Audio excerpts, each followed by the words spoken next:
सरस्वती नमस्तुभ्यं वरदे कामरूपिणीं विद्यारंभं करिष्यामि सिद्धिर्भवतु मे सदा। नमस्कार, स्वागत है आपका आपकी संस्कृत की सुंदर सी प्यारी सी क्लास में मेरे प्यारे विद्यार्थियों। और इस ऐप पर हम लोग आज जो पढ़ने वाले हैं, हम पढ़ेंगे आज मेरे प्यारे विद्यार्थियों समास। जैसा कि अभी तक हम लोगों ने जो भी चर्चा कर ली है, जो भी हमने पढ़ा लिखा जाना समझा, उसका ये आपकी संस्कृत के व्याकरण का महत्वपूर्ण पार्ट होता है समास। समास क्या होता है? समास नाम सम धन। पहले तो हम समास शब्द की व्युत्पत्ति देख लेते हैं। कभी कभी इस समास से आपकी व्युत्पत्ति पूछ लेता है। व्युत्पत्ति बात समझ रहे हो आप ना? व्युत्पत्ति मतलब होता है निष्पत्ति, उस शब्द की उत्पत्ति पूछ लेता है। लिखा हुआ है समासः, सम उपसर्ग पूर्व अस धातु से घई प्रत्यय करके समासः शब्द की निष्पत्ति होती है, व्युत्पत्ति होती है। कभी आपसे ऐसा पूछे कि समास में कौन सा उपसर्ग है, सम उपसर्ग है, अस धातु है, घई प्रत्यय लगकर क्या बना है? समास शब्द की निष्पत्ति हुई है, समास बना है। डिटेल चर्चा करेंगे हम लोग और बढ़िया से पढ़ेंगे, अच्छे से पढ़ेंगे ना। आगे है अनेक पदानाम एक पदी भवनम समासः। बात समझ रहे हो? इसको कहते क्या है?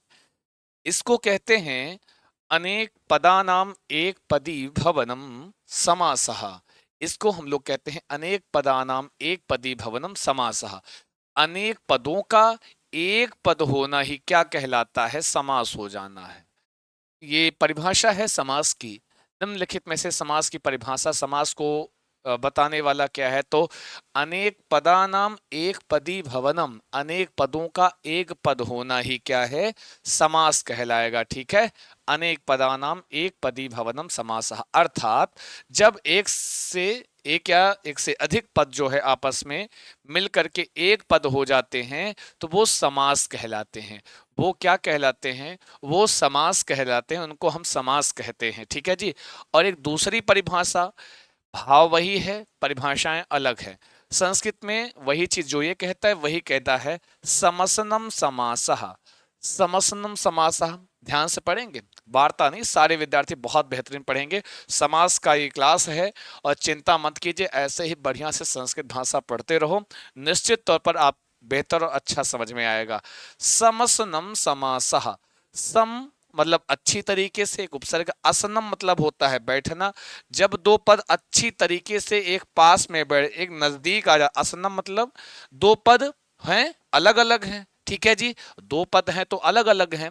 ठीक है, जब वो अच्छी तरीके से, असनम मतलब अच्छी तरह से एक साथ बैठ जाते हैं, वही कुल मिला के इनका कहना एक पद में हो जाते हैं, वही क्या है? समास है।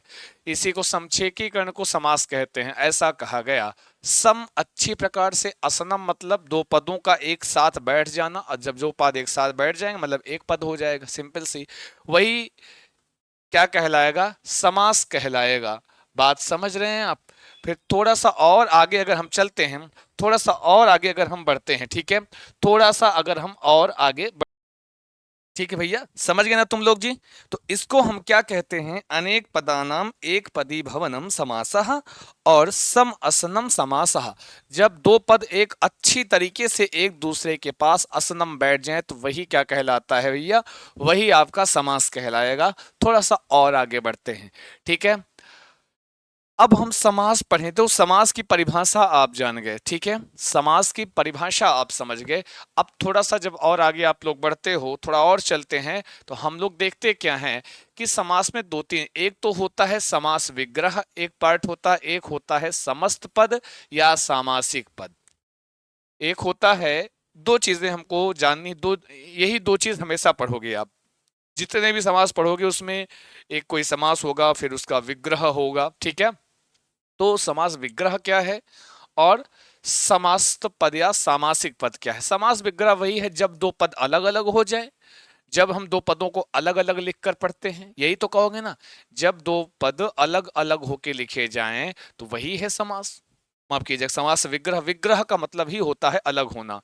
विग्रह का क्या मतलब है? अलग होना, अलगाव। ठीक है, कहीं ना कहीं जो आपने अभी पढ़ा था समसनम समासः, जब दो पद एक जगह पे अच्छे तरीके से बैठ जाएं वो समास होता है ना, यही पढ़ा था।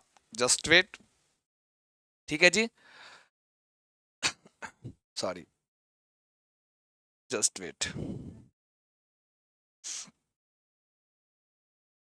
एक सेकेंड आप लोग रुकिएगा।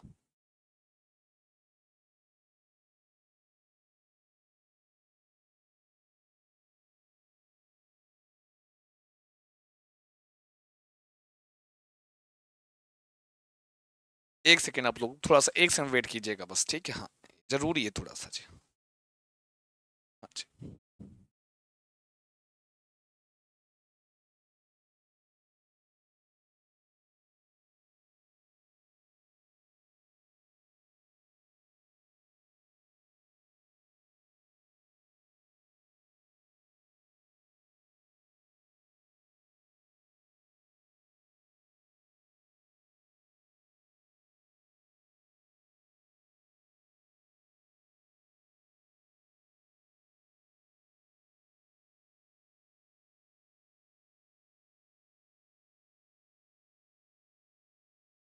चलो जी, ठीक है।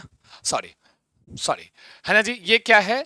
समास विग्रह से उपगंगम, गंगा या जैसे हम कहते हैं उपगंगम, माफ कीजिए, जैसे लिखा है गंगायाह समीपम। क्या लिखा है? गंगायाह समीपम, गंगायाह समीपम। पहले तो ये समझो कि समास में जो समास होता है वो पद, तभी तो कहा गया एक पदी भवनम समासः, कहा गया ना, एक पद हो जाना समास है।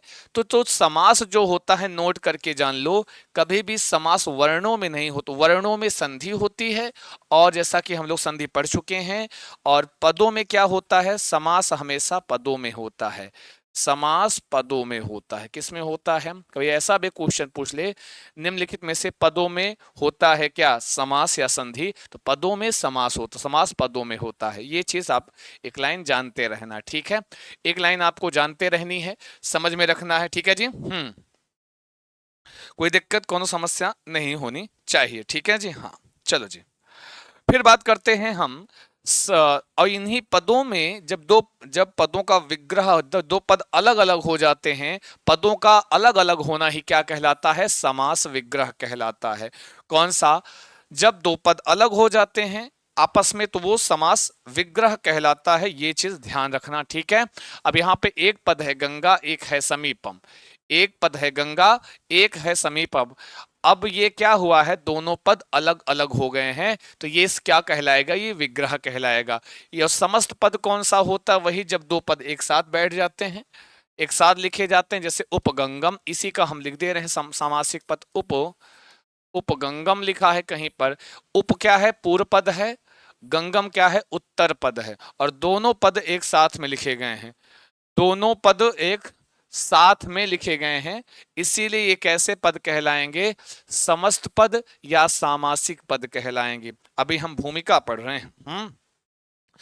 अभी हम लोग भूमिका पर चर्चा कर रहे हैं ना। अभी हम लोग क्या कर रहे हैं? अभी हम लोग केवल और केवल भूमिका पर चर्चा कर रहे हैं, ठीक है? उपगंगम, गंगायाः समीपम। तो हमने जब यही देखो, उप मतलब समीपम, गंगा मतलब गंगा, जब दोनों पदों को अलग कर दिया, यह प्रक्रिया क्या कहलाई? यह आपका समास विग्रह कहलाई, ठीक है?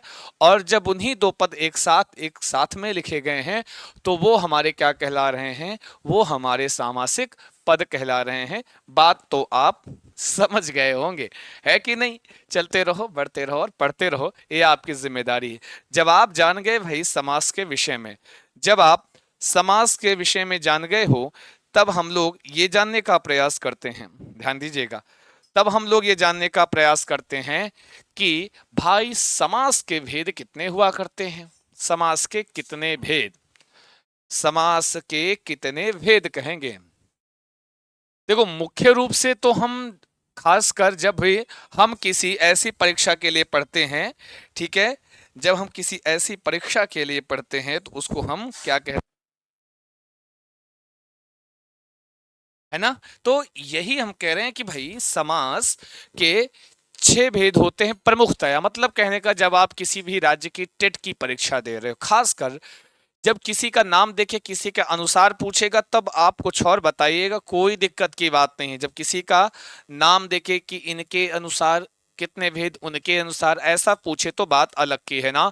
तो समास के मुख्यतः भेद कितने, अगर वैसे हम जाने किसी भी राज्य के तट की, तो 6 भेद बताना है।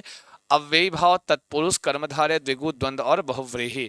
अब तक दादा छवय समास कहा गया है, अब तक दादा छवय समास कहा गया है कि अब तक कितने समास, 6 समास हुआ करते हैं। ठीक है, ऐसा हम लोग पढ़ते थे। अब तक दादा छवय, आ से अव्यय भाव, ब से बहुव्रीहि, ता से तत्पुरुष, अब तक क से कर्मधारय, दा मतलब द्विगु, द्वा मतलब द्वंद्व, छवय समास, ये 6 समास हम लोग गिनते थे, जानते थे, समझते थे। ठीक है, अब दूसरी चीज ये देख लेते हैं कि भाई समासः लघु सिद्धांत कौमुदी के अनुसार जो वरदराज महोदय हैं वो कहते हैं समासः पंचधः।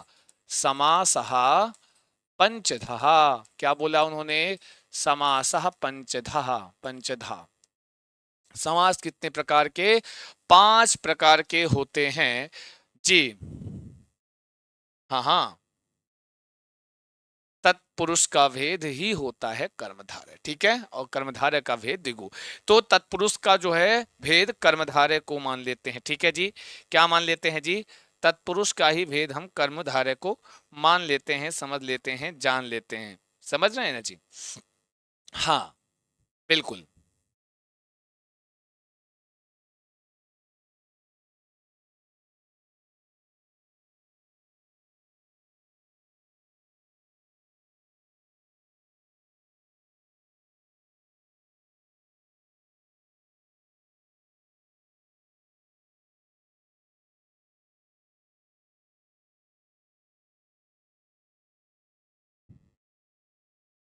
ठीक है, समझ लेना बात को हमारी।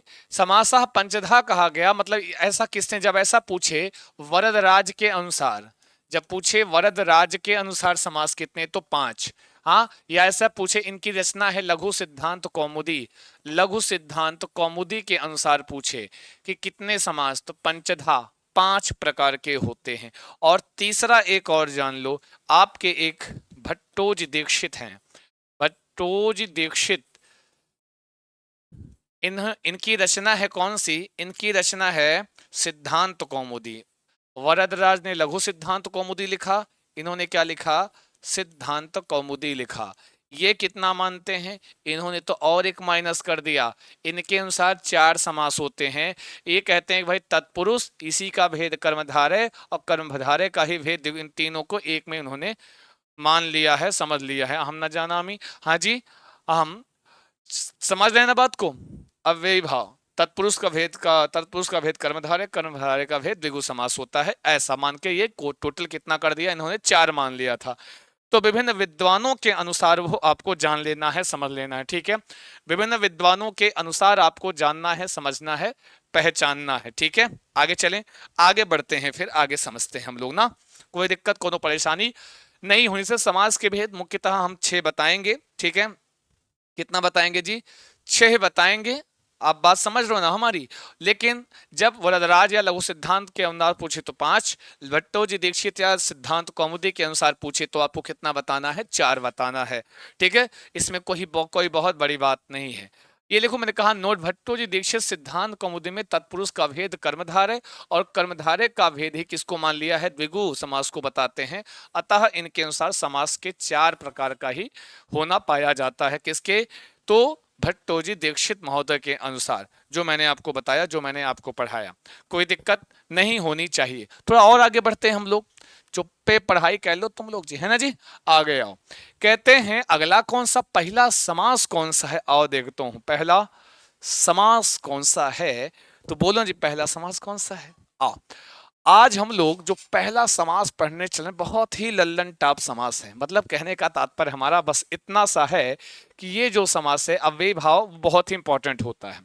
वो हमारे लिए भी, आपके लिए भी, मतलब हमारे लिए, आपके लिए, मतलब यही है कि चूंकि यहाँ से आप बच्चे जानते हो, एक चीज देखोगे, अक्सर यहाँ से इस समास से प्रश्न पूछता है। एक तो संस्कृत भाषा में ये जो अव्ययी भाव समास होता है, ये 16 अर्थों में होता है। ये बड़ी बात है। ये यही आपको थोड़ा सा ये इसलिए भी और इंपॉर्टेंट हो जाता है। आगे हम बताएंगे कैसे क्या। पहले तो हर समास का हम एक सूत्र पढ़ेंगे। हर समास का क्या होगा, हर समास का आपका अपना सूत्र होता है, जैसे पहला समास है अव्ययी भाव, इसका सूत्र पूर्व पदा, ऐसे पूर्व पदार्थ प्रधानो अव्ययी भावः। बोलो बोलो, पूर्व पदार्थ प्रधानो अव्ययी भावः। मैंने कहा, और हम लोग जो समास पढ़ेंगे ना, पदों के अर्थ की प्रधानता के आधार पर पढ़ते हैं, पदों के अर्थ की प्रधानता के आधार पर पढ़ते हैं, बिना बात के चुप पे पढ़ाई कर लो सब लोग। इसको कहते हैं पूर्व पदार्थ प्रधानो अव्ययी भावः। बोलो एक बार सब लोग, ऐसे काम नहीं चलेगा, पहले बोलो पूर्व पदार्थ प्रधानो अव्ययी भावः, और एक बार बोलो पूर्व पदार्थ प्रधानो अव्ययी भावः। जहां पे पूर्व पद के अर्थ की प्रधानता होती है वो क्या है, अव्ययी भाव समास होता है। अर्थात जिस समास का देखो लिखा है में पूर्व पद का अर्थ प्रधान हो या मुख्य हो, उसे ही अव्ययी भाव समास कहते हैं। मतलब उस संपूर्ण समासिक पद का अर्थ कैसे बदलता है, पहले पद के अनुसार।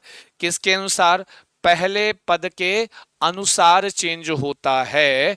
इस समास में पूर्व पद प्रायः अव्यय हुआ करता है। पहचान सबसे बड़ी बात है अव्ययी भाव की, कि पूर्व पद तो अव्यय होगा, या तो कोई उपसर्ग होगा और या तो कोई अव्यय होगा। सबसे अच्छी पहचान अव्ययी भाव समास की, कि बच्चा जो आपका पूर्व पद होता है वह या तो कोई अव्यय होगा, वो हो या तो कोई अव्यय होगा, या तो कोई ना कोई एक उपसर्ग होगा, याद रखना, ठीक है। पूर्व पद, ठीक है जी। और इतना जानो, पूर्व पदार्थ प्रधानो अव्ययी भावः, पूर्व पद के अर्थ की वहां पर प्रधानता होती है।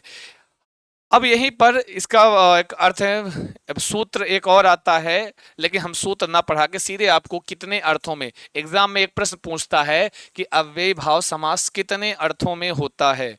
अव्ययी भाव समास कितने अर्थों में होता है, यह आपका एक प्रश्न बनता है। बात समझ रहे हैं, आपका एक प्रश्न बनता है कि अव्ययी भाव समास कितने अर्थों में होता है, तो तुरंत बताना अव्ययी भाव समास 16 अर्थों में होता है।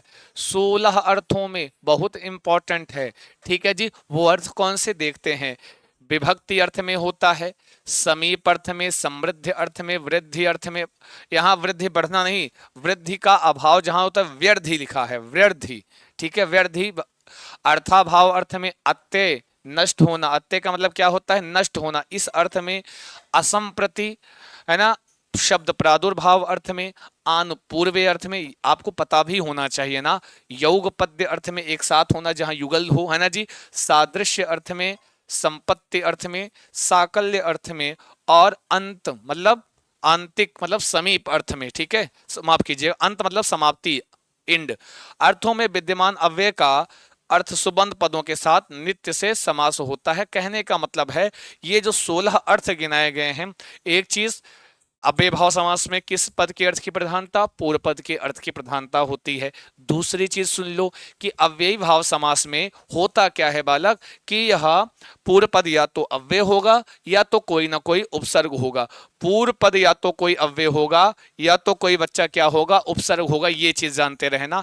कितने अर्थों में होता है, 16 अर्थों में अव्ययी भाव समास होता है। नोट कर लो, जान लो, समझ लो, वो 16 अर्थ आपके सामने हैं। ये विभक्ति, समीप, समृद्धि, वृद्धि, अत्यय, अर्थाभाव, असंप्रति, आनुपूर्व्य, शब्द प्रादुर्भाव, योग पद्य, सादृश्य, ये आप 16 अर्थ आपको पता होना चाहिए। ये आपको पता ही होना चाहिए अगर आप समास पढ़ रहे हो, ठीक है। आइए हम कुछ अब एक एक अर्थ, 16 अर्थ में होता है, तो एक एक अर्थ में हम इस अव्ययी भाव समास को अच्छे से पढ़ने वाले हैं, बढ़िया से पढ़ने वाले हैं, याद रखना। सॉरी, ठीक है, लिखा है, शुरू करें, शुरू कर दो जी। मन से पढ़ना, समझ के पढ़ना। दो तीन चीजें मैं आपको शुरुआत में बता दूं, आप बार बार हो सकता है कि सर ये कैसे हुआ, वो कैसे हुआ। दो तीन चीजें जानना। आपके समास से जो प्रश्न पूछता है, कोई सामासिक पद दे देगा, डायरेक्ट पूछेगा कौन सा समास है। तो अव्ययी भाव की सबसे बड़ी पहचान आपको मैंने बता दिया है। तो उसमें दो पद होगा, पूर्व पद में अगर उपसर्ग लगा है या अव्यय लगा है, पहचान जाना कि ये समास कहाँ का है।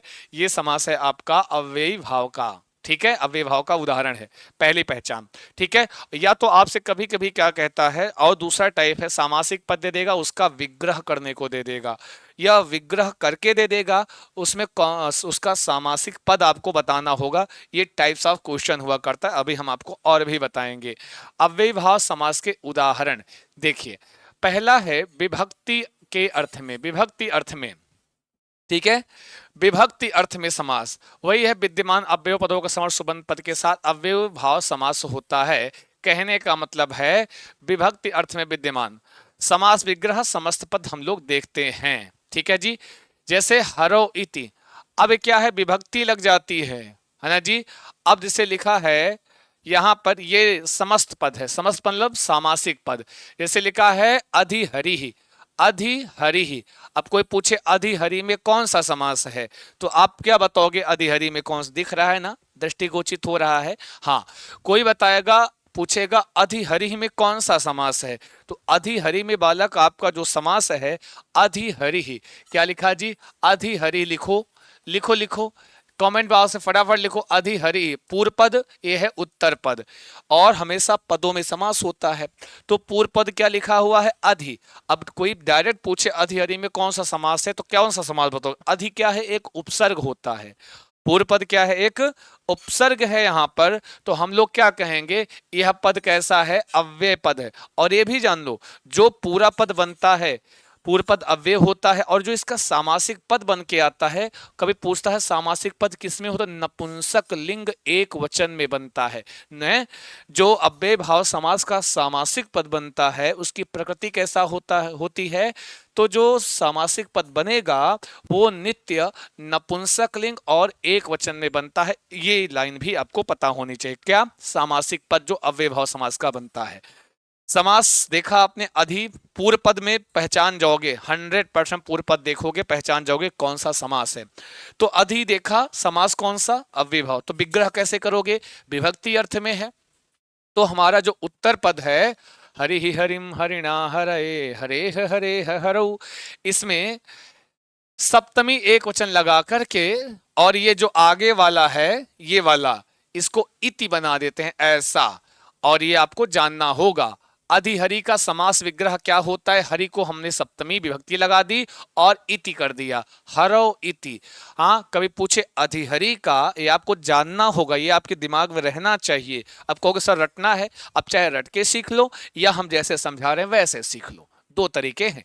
कि भाई हमने अधिहरि आपको पता, और ये भी जान लो ग्रामर में, व्याकरण में जो भी आपका उदाहरण दिया होता है, अक्सर एग्जाम में, आपकी परीक्षा में यही वाले उदाहरण पूछ लिया जाया करते हैं। अक्सर यही उदाहरण आपसे पूछे जाते हैं, ठीक, अक्सर 99.9% में, ठीक है। अधिहरि, तो हमने उत्तर पद को पहले लिख के सप्तमी, फिर इति, हरो इति। अध्यात्मम, ठीक है। अब हम आत्मम शब्द है, आत्मा को हमने लगाया किसमें, सप्तमी, आत्मनि इति। आत्मनि अध्यात्म का, अब आपको समास विग्रह पता होना चाहिए। हम आपसे पूछे, अब आपको यही याद हो जाना चाहिए कि भाई अध्यात्मम शब्द है, तो अध्यात्मम में कौन सा समास है, अधि उपसर्ग लगा है, तो आप तो पहचान गए भाई अव्ययी भाव है। जब विग्रह करोगे तो हम पूर्व पद, उत्तर पद को सप्तमी आत्मनि, और इधर इति, आत्मनि इति। अध्यात्मम, अध्यात्म का समास विग्रह आत्मनि इति, अधिहरि का हरो इति, ठीक है। चलो जी, दूसरा है समीप अर्थ में। ये सारे अव्ययी भाव समास हैं। समीप अर्थ में 16 अर्थों में होता है, तो एक एक अर्थ के अलग अलग एग्जाम्पल आपको हम बता रहे हैं। अब इसीलिए अब देखो, यहां विग्रह होता था हरौ इति, यहां कुछ समीपम समीपम आ रहा है, तो कहोगे सर है तो अव्ययी भाव समास और सबका विग्रह अलग अलग हो रहा है। हाँ, हो रहा है, क्यों, क्योंकि 16 हर अर्थों में अलग अलग विग्रह होगा। 16 अर्थों में सीख रहे हो ना, 16 अर्थों में तो हर अर्थ का अपना अलग अलग विग्रह। वहां विभक्ति अर्थ था तो विभक्ति की तरह, यहाँ समीप अर्थ है तो समीप अर्थ में होगा। चलो जी, जैसे हम लिखा है समीप अर्थ में, ये समीप का अर्थ देगा, नजदीक का अर्थ देगा कहने का। जैसे उपगंगम, अब आपके एग्जाम में सब फेमस उदाहरण है, उपगंगम आ गया, उपगंगम में कौन सा समास, तो आप देखो पूर्व पद क्या है, उप है, और उप आपका एक उपसर्ग होता है ना, तो तुरंत समझ कि भाई पूर्व पद अगर अव्यय है या उपसर्ग है तो मतलब अव्यय भाव समास का उदाहरण है। लेकिन जब आपसे यह पूछे इसका विग्रह करो, तो उपगंगम, उप शब्द क्या है, समीप अर्थ में आया है यहाँ पे, ठीक है। तो अब यहाँ पे गंगायाः बालिकाया रमा रमाम रमया रमाई रमायाः रमायाः रमायाम रमे, षष्ठी लगा दिया। गंगम का गंगायाः उप समीप अर्थ में है समीपम, गंगायाः समीपम, गंगा के समीप, गंगा नदी के समीप। उप गंगम क्या बोलते हैं जी, इसको हम बोलते हैं उप उपगंगम बोलते हैं। बस एक सेकंड रुकिएगा सब लोग। उपगंग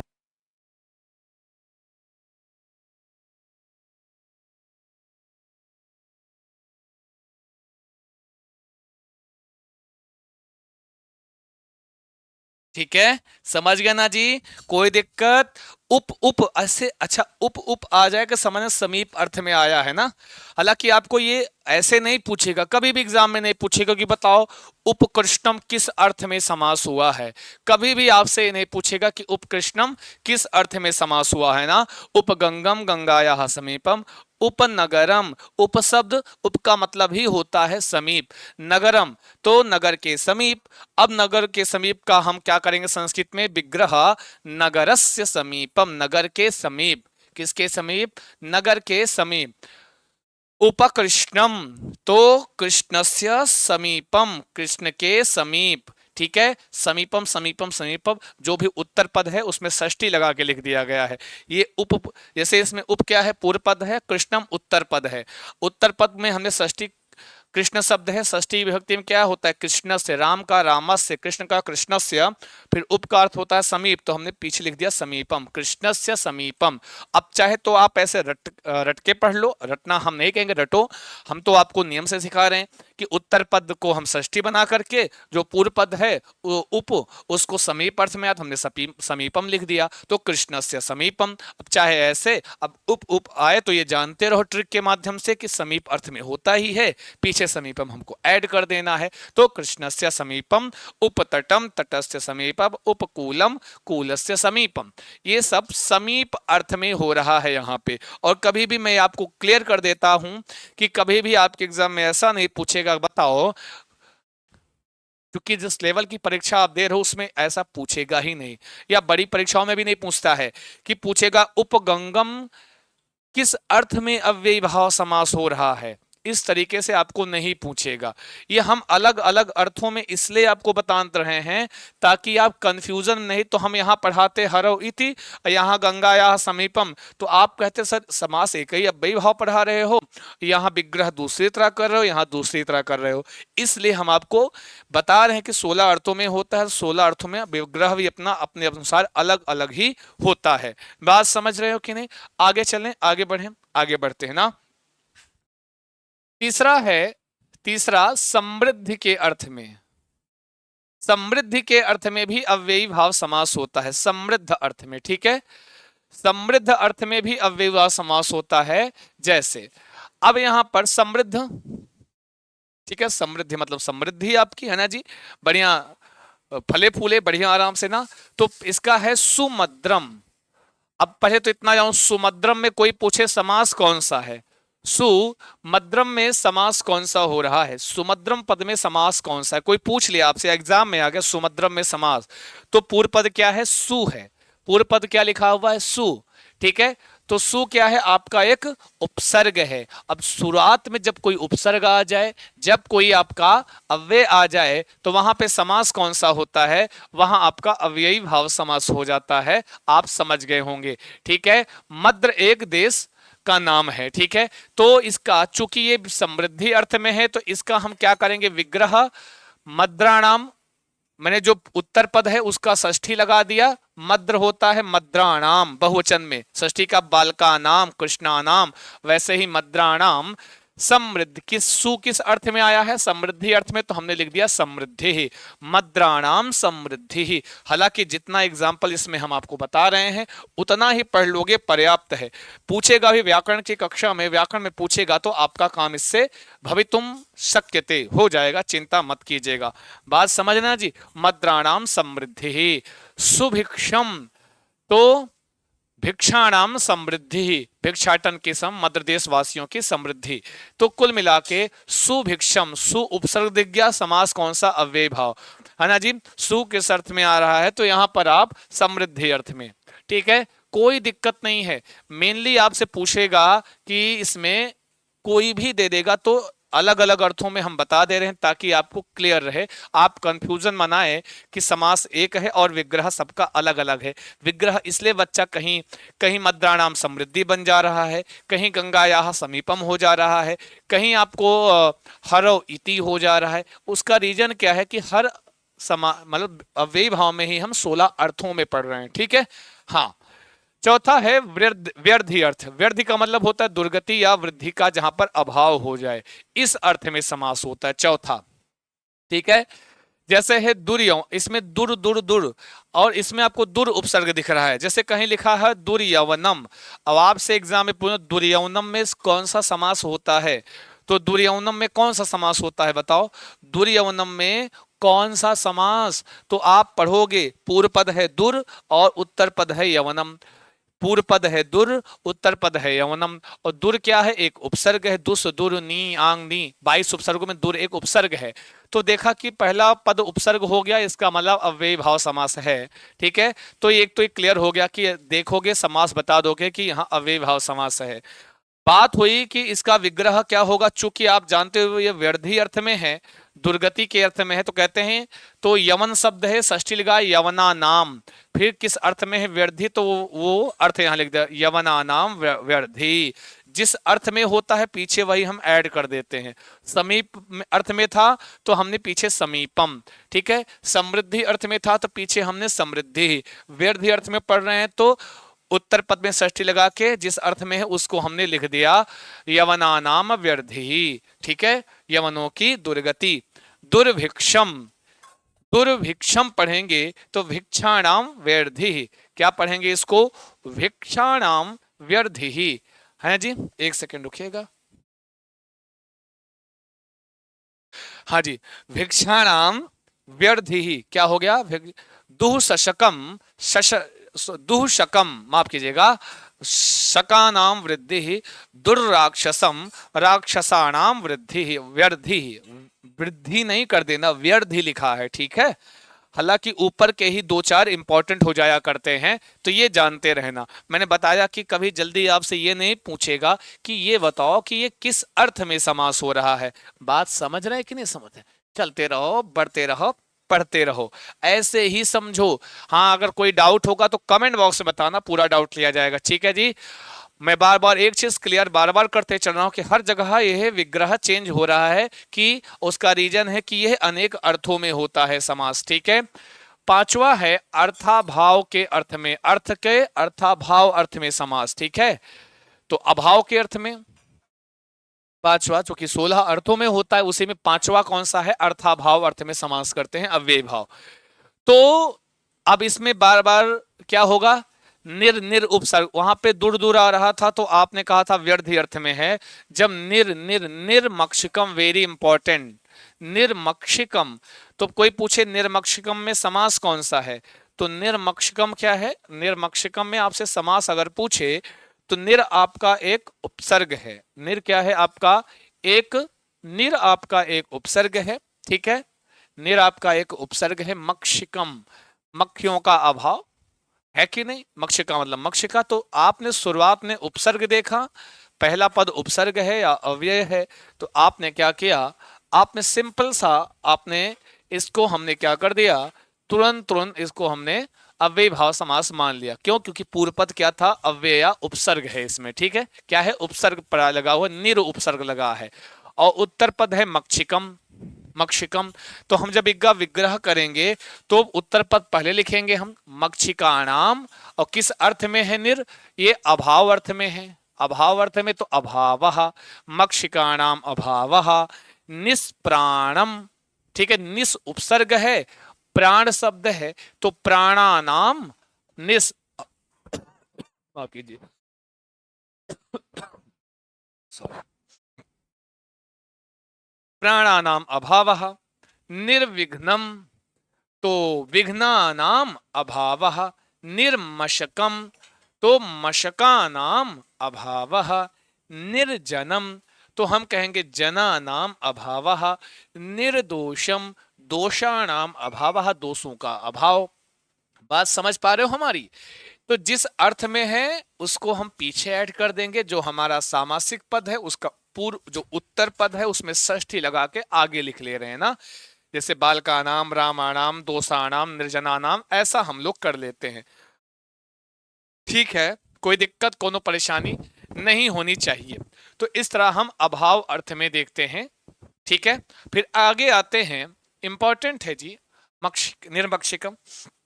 छठा है अत्यय। अत्यय का मतलब होता है ध्वंस या फिर नाश। अत्यय का अर्थ क्या होता है? ध्वंस या फिर नाश। ये क्या होता है? कहते हैं हिमस्य अत्ययः। इधर आते अति हिमम, क्या लिखा हुआ है? अति हिमम। हम 16 अर्थों में बता, हम चाहते तो एक बार में सबके एक एक उदाहरण लेके बता सकते थे, लेकिन जब विग्रह करते तो अलग अलग होता, तो आप कंफ्यूजन में आ सकते थे। समास एक है, विग्रह अलग अलग क्यों? तो अब बार बार मैं आपको ये डाउट में क्लियर करते चल रहा हूं कि विग्रह इसलिए अलग अलग है क्योंकि यह अलग अलग अर्थों में समास हो रहा है ना। हर जगह जिस अर्थ में समास हो रहा है वही वाला पार्ट हम पीछे विग्रह करते समय। अब कोई लिखा हो हिमस्य अत्यय, दे दिया एग्जाम में, हिमस्य अत्यय बताओ यहां पर अव्ययभाव किस अर्थ में हुआ, तो आप बता देना अत्यय अर्थ में हुआ है ना जी, जान जाओगे। कोई अंतिम में विग्रह करते समय हम जिस अर्थ में होता वही लिख देते हैं, लेकिन आपके एग्जाम में कभी इस तरह से नहीं पूछेगा कि इस उदाहरण में अव्ययभाव समास किस अर्थ में हो रहा है। ऐसा बहुत कम पूछता है, ऐसा बहुत कम पूछता है। इसके लिए आपको परेशान होने की बिल्कुल भी आवश्यकता नहीं है। ठीक है जी, बिल्कुल भी इस तरह परेशान होने की आपको आवश्यकता बिल्कुल भी नहीं है। ठीक है, आगे चलें, आगे बढ़ें। तो यहां पर जैसे अति हिमम लिखा तो क्या बोलोगे? हिम, हिम शब्द है, इसका षष्ठी एक वचन में हिमस्य अत्ययः, अति रोगम, रोगस्य अत्ययः, रोग का नाश। तो बस इंपॉर्टेंट मतलब कहने का मतलब जो जो एग्जाम्पल है यही इतना आपके ध्यान में रहेगा, तो आपको चाहे कितना भी ग्रामर में समास से पूछेगा, इससे ज्यादा कठिन क्या ही पूछ लेगा, है ना जी। खासकर है ना जी, अव्यय भाव इंपॉर्टेंट होता है आपके लिए, अव्ययी भाव इंपॉर्टेंट होता है। सातवां अर्थ है असंप्रति अर्थ में। किस? असंप्रति मतलब जो संप्रति, जो अच्छा नहीं, जो उचित नहीं है, वही है असंप्रति, है ना जी। संप्रति मतलब होता है अच्छा, और असंप्रति जो अच्छा नहीं है, जो उपयुक्त नहीं है, असंप्रति या अनुचित के अर्थ में। तो आइए देखते हैं, जैसे अब यहां पे अति निद्रम, ठीक है। अब हालांकि अब देखो यहाँ पे निद्रा संप्रति न युज्यते, अब इतना बड़ा इसका विग्रह है तो जानते हैं, तो जहां बहुत बड़ा है आपका जो लेवल है परीक्षा का, उस लेवल की परीक्षा में जल्दी कभी आपसे ये नहीं कहता कि इसका विग्रह बताओ जब इतना बड़ा होता है, लेकिन जानते रहना है कि अति निद्रम। पहले तो ये बताओ अति निद्रम में समास कौन सा है, चलो बताओ फटाफट, अति निद्रम में समास कौन सा है? तो आप जब दो बार पढ़ोगे अति निद्रम, अति निद्रम, तो पूर्व पद है अति और उत्तर पद है निद्रम, है ना जी, निद्रा। तो अति क्या है? आपका एक उपसर्ग है, और जब पूर्व पद में उपसर्ग दिख जाए, अव्यय दिख जाए, तुरंत मानना कौन सा समास? अव्ययी भाव समास। नाम से ही पता है कि अव्यय होता है। ठीक है, चलो समास तो जान लिया। विग्रह क्या होगा? चूंकि यह आपके किस अर्थ में है? असंप्रति। हाँ, ना संप्रति, असंप्रति, वही कहते हैं निद्रा संप्रति ना मैंने कहा अनुचित, अनौचित्य अर्थ होता है ना, कि निद्रा संप्रति ना युज्यते, इस समय निद्रा उचित नहीं है। जब आप पढ़ रहे हो तो हम इस समय कह सकते हैं अति निद्रम, मतलब निद्रा संप्रति ना युज्यते, इस समय निद्रा, नींद लेना उपयुक्त नहीं है। बात समझ गए ना जी। स्वप्न, अति स्वप्नम, यही वाला एक पढ़े रहोगे काम हो जाएगा, ज्यादा कठिन नहीं पूछता जी। अति स्वप्नम, अति उपसर्ग देखा, समास अव्ययी भाव, तो स्वप्न संप्रति ना युज्यते, ना युज्यते मतलब इस समय स्वप्न, ना युज्यते मतलब इस समय उपयुक्त नहीं है, क्या? स्वप्न। बस इतनी सी बात है। ठीक है, तो विग्रह आप जानते रहो, अति निद्रम, अति स्वप्नम, ये असंप्रति अर्थ में कभी जल्दी पूछेगा नहीं। अगर जान जाओ तो बड़ी अच्छी बात, नहीं तो जल्दी पूछता नहीं कि किस अर्थ में हो रहा है। ठीक है, अगला है आठवां, 16 अर्थों में होता है, तो जिसमें से आठवां अर्थ है शब्द प्रादुर्भाव अर्थ में। प्रादुर्भाव मतलब प्रकाश में आना, दिखना, ऐसा। शब्द का प्रकाश के अर्थ में आना मतलब प्रकाश अर्थ में आना, शब्द प्रादुर्भाव के अर्थ में। ठीक है, जहां जैसे इसका एग्जाम्पल होता है इति हरि ही, क्या? इति हरि, बोलो सब लोग, बोलो। एक दो बार देख लेना, चिंता मत करना, बढ़िया हो जाएगा, समझ में आ जाएगा ना। शब्द इति हरि ही, क्या लिखा? इति हरि ही। तो इसका जब हम इति, इति शब्द क्या है? एक अव्यय पद है। अब यहाँ इति शब्द क्या है? कोई पूछे इति हरि में समास कौन सा हो रहा है, तो इति शब्द क्या है? आपका एक अव्यय पद है ना जी। इति, चाहे आप किसी भी जेएस टेट दे रहे हो, यूपी टेट दे रहे हो, सुपर टेट दे रहे हो, हैं, यू टेट, उत्तराखंड टेट दे रहे हो ना, तो कोई भी टेट दे, किसी भी राज्य का कोई भी टेट दे रहे हो, या संस्कृत भाषा में कोई भी परीक्षा दे रहे हो जिसमें व्याकरण पूछी जाती है, याद रखना। अगर अब समास है आपके उसमें, तो सिलेबस में, तो समास भैया ऐसे ही पूछेगा, बहुत कठिन नहीं है। इति हरि ही, इति हरि में कौन सा समास है? तो इति देखा, अव्यय पद है, और पहला पद अव्यय हो जाए तो अव्यय भाव बता देना, समास अव्यय भाव हो गया। इसका हम कहेंगे हरि शब्दस्य प्रकाशः। इसका क्या होगा? चूंकि शब्द प्रादुर्भाव अर्थ में है, हरि शब्दस्य प्रकाशः। बस सिंपल सा एक है, याद कर लेना, उसमें कौन सा इतनी बड़ी बात है ना। हरि शब्दस्य प्रकाशः, प्रादुर्भाव अर्थ में है ना, ठीक है। नौवां है पश्चात अर्थ में। किस अर्थ में? पश्चात मतलब पीछे, ऐसा ना, के पश्चात, ऐसा पश्चात अर्थ में है। कैसे? तो कहते हैं इसमें जैसे लिखा है अनुविष्णु, तो आप तो कोई पूछ ऐसे ही पूछ ले आपसे, अब तो इतने हैबिचुअल हो गए ना अव्यय भाव समास पढ़ते पढ़ते, कि आपसे जब ये पूछेगा, चुप पे केवल पढ़ाई करो तुम लोग जी। अनुविष्णु अगर ऐसा पूछ लिया, पूछेगा अनुविष्णु पद में समास कौन सा है, माना आपसे पूछ लिया जी अनुविष्णु शब्द में समास कौन सा है, तो आप क्या बताओगे? अनुविष्णु शब्द में समास कौन सा है? अरे बोलो ना। तो कहोगे सर अनुविष्णु में आपका अव्ययी भाव है। आज इस साहब हम आपसे पूछे कैसे पहचान लिए कि यहाँ अव्ययी भाव है? कहोगे सर अनु, पूर्व पद क्या है? इसमें अनु है, और अनु एक उपसर्ग है, तो जहां पर पूर्व पद उपसर्ग दिख जाए हम तुरंत वहां पे क्या करते हैं? अव्ययी भाव। तो बहुत अच्छा, अच्छा समझे हो फिर।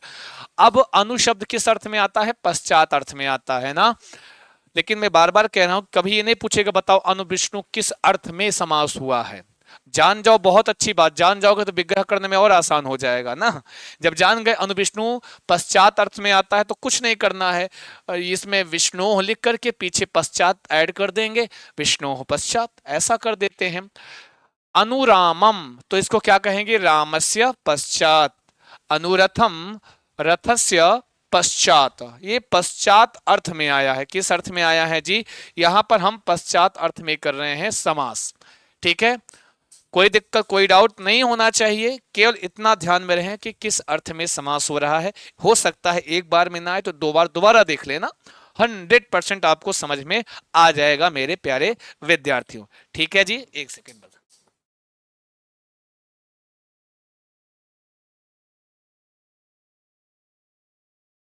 थोड़ा सा रुकेंगे।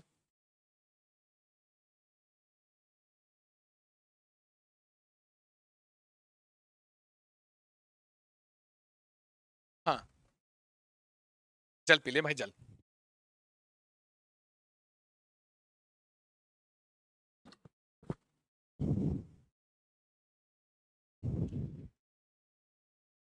चलते रहो, ठीक है जी।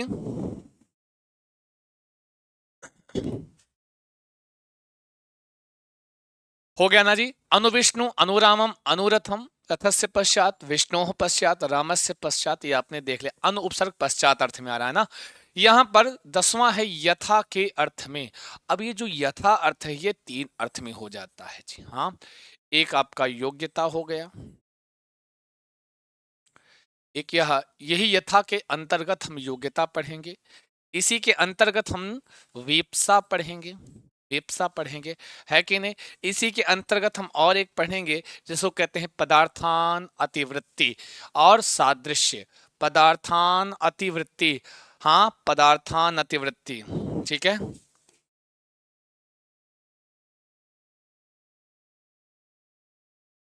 ठीक है, और आप क्या पढ़ोगे? यहीं पर पढ़ोगे आप सादृश्य अर्थ। तो यथा के अंतर्गत हम चार चार पढ़ लेते हैं, इससे आप परेशान मत होना। ये हम इतने अर्थों में अलग अलग इसलिए आपको आपकी आपकी सुविधा के लिए बता रहे हैं कि आपका कंफ्यूजन दूर होता रहे कि हर जगह अगर विग्रह चेंज हो रहा है तो समास नहीं चेंज हो रहा है। क्यों? एक ही समास कई अर्थों में हो रहा है। ठीक है जी, ये जानते रहे, बार बार बता रहा हूं। यथा में सबसे पहले है यथा, योग्यता अर्थ में हम देखते हैं। तो यहां पर अनु उपसर्ग आया है, लेकिन यहां किस अर्थ में आया है? योग्यता अर्थ में। अनुरूपम, अनुगुणम, तो ये याद रखना, अनुरूपम अनुगुणम का जो विग्रह होगा, ये दो शब्द इतना तो याद ही कर सकते हो। अनुरूपम रूपम गुणम रूपम गुणम रूपम गुणम, अनुरूपम रूपस्य योग्यम। अनुरूपम का मतलब क्या हुआ? रूपस्य योग्यम। अनुगुणम का मतलब क्या हुआ? गुणस्य योग्यम। गुण के योग्य, गुण के योग्य, रूप के योग्य। ठीक है, कहते हैं ना ये इनके अनुरूप वर हैं। है जी, कहते हैं इनके अनुरूप ही वर है, इनके योग्य वर है, ऐसा कहते हैं कि ना। अनुरूपम रूपस्य योग्यम, अनुगुणम गुणस्य योग्यम। ठीक है जी, यहाँ पर योग्यता अर्थ में आया है अनु उपसर्ग। ठीक है, अनु अनु देखा तो ये तो जान ही गए कि अव्ययी भाव है, बस विग्रह चेंज है। अनुरूपम अनुगुणम योग्य अर्थ में है तो रूपस्य योग्यम गुणस्य योग्यम। ठीक है, बात समझ गए ना जी? आगे चले, आगे बढ़ते हैं। दूसरा है वीप्सा। वीप्सा के अर्थ में कहते हैं, जैसे इंपॉर्टेंट है प्रति, आप प्रतिदिनम पढ़ते हो ना, प्रतिदिनम बड़ा फेमस उदाहरण है, कई बार परीक्षाओं में पूछा गया यह प्रश्न है। प्रतिदिनम, प्रत्येकम, प्रतिगृहम, प्रत्यक्षम, तो कुछ। ठीक है जी बच्चा, बात समझ रहे हैं जी? हाँ जी,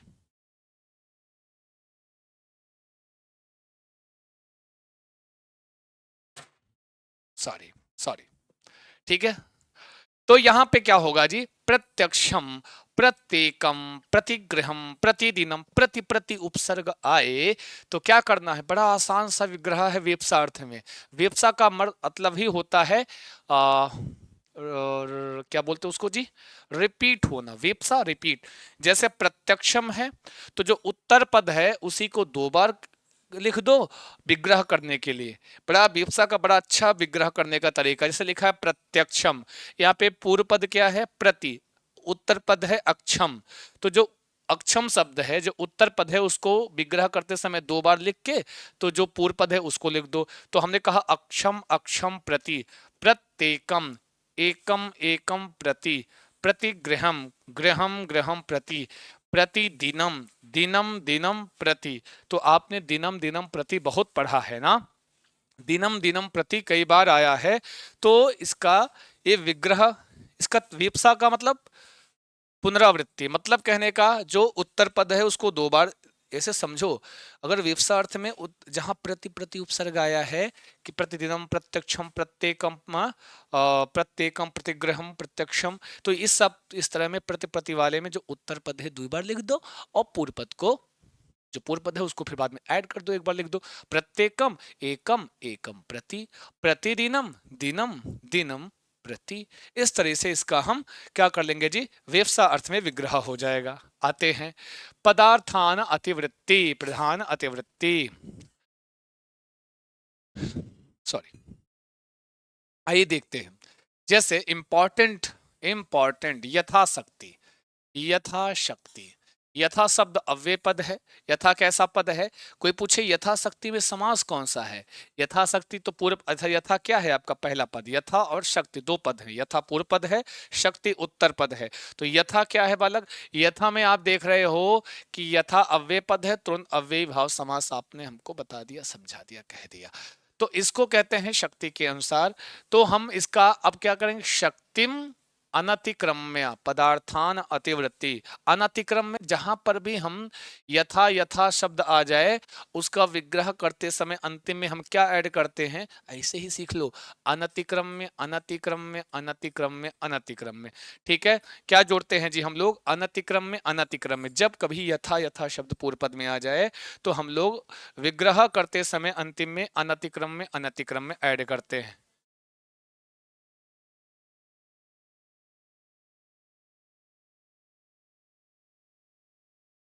ठीक है।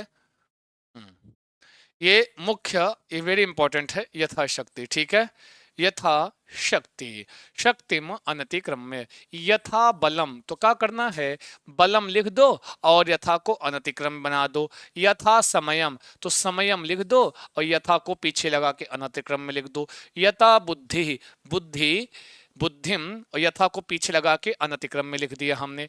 यथा ज्ञानम, ज्ञानम पहले लिख दिया और यथा को पीछे अनतिक्रम्य के रूप में लिख दिया। और अनतिक्रम्य का जो है अर्थ होता है कि हमको अतिवृत्ति नहीं करनी, मतलब हमको उसी के यथा ज्ञानम, ज्ञान के अनुसार, यथा बुद्धि, बुद्धि के अनुसार, ऐसा अर्थ भी देता है। बात समझ रहे हैं? बहुत ही इंपॉर्टेंट पूरा यह होता है और जरूरी भी है थोड़ा सा ये है। ठीक है जी, कोई दिक्कत? तो आज के लिए इतना ही रखते हैं, क्योंकि नहीं तो वीडियो हो जाएगी बड़ी, इसमें हम आपको 2 पार्ट बना रहे हैं। ठीक है जी, क्योंकि नहीं तो वीडियो बड़ी हो जाएगी तो हो सकता है आपको समझने में थोड़ी सी प्रॉब्लम हो, थोड़ी सी समस्या हो। ठीक है, कोई बात नहीं, फिर मिलते हैं नेक्स्ट एपिसोड में। ऐसे ही हम इसी समाज को हम बढ़ाते हुए, अव्ययभाव बहुत इंपॉर्टेंट होता है एग्जाम के लिए, तो चूंकि ये 16 अर्थों में होता है और 16 अर्थों को अलग अलग जानना इसलिए आवश्यक हो गया है, क्योंकि ताकि आपके अंदर कंफ्यूजन ना रह जाए। ठीक है, विग्रह वगैरह में। तब तक के लिए नमस्कार, all the best, thank you so much. प्रिय विद्यार्थी, पढ़ते रहो, बढ़ते रहो। हाँ, लाइक करते रहो। Thank you, thank you.